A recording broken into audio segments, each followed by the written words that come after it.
Biar betul niaga macam ni. Betul bang. Apa benda lah ni. Best seller kita burger crispy RM3.9 siap dengan view KLCC bang. View KLCC Dengan cerita kedai wadah-wadah macam bagus Kita tengok apa yang bagus sangat. Jangan sampai aku datang aku terus bagi je. Bang, Assalamualaikum bang. Salam. Bang, bagi saya set yang gangster-gangsternya bang. Gangster yang boleh buat orang gaduh ni. Ayanda bang. Set Ayanda Ayanda. Ui, baik. Okey, lagi bawah gangster sikit set brother bang. Set brother. RM9.90 bang. Oh, ni lepas makan mulai turun langgar. Betul bang. Jadi. Tapi yang paling nak langgar Ayanda lah bang. Ayanda betul. Okey, sekarang bagi saya set brother. Set brother. Set brother satu, set Ayanda satu. Ayanda satu Okey, ni apa benda ni bang? Itu burger crispy RM3.90 bang. RM3.90 Betul bang. Ayam bang? besar-besar. Boleh bagi saya try satu? Satu bang Jangan sampai Okey, letup ini aku langgar terus ni. Boleh buat Boleh bang. Saya nak tengok dalam boleh? Boleh. Okey, jadi. Jom. Masya-Allah. Okey, kalau ayam kita kecil bang, kita tambah lagi bang. Ayam kecil tambah dua bang. Tambah dua bang. Kau biar betul niaga macam ni bang. Betul bang.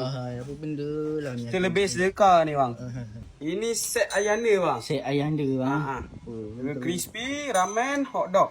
Crispy, Ramen, hot dog. crispy burger. Ramen dengan hot dog Betul. Ni Ayanda Ni Ayanda bang. Oh, ni lepas makan boleh langgar terus Memang langgar. Jadi. Petik ke nama Ayanda Kamaru tu. Ni brother bang.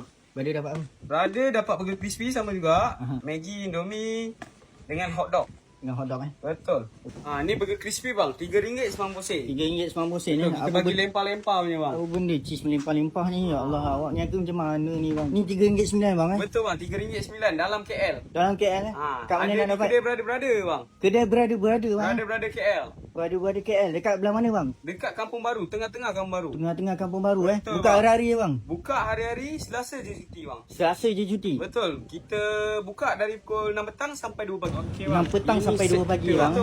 Kita ada set brother bang. Set brother. RM9.90 saja bang. Yang ni RM9.9? Betul. Okay. Dan ni set Ayanda RM15.9. Ayanda RM15.9 mahal sikit. Okey. Best seller kita burger crispy RM3.9 siap dengan view KLCC bang. View KLCC Betul. Burger RM3.9 dapat makan RM3.9 siap. memang melempar bang. Siap view KLCC guys. Masya-Allah.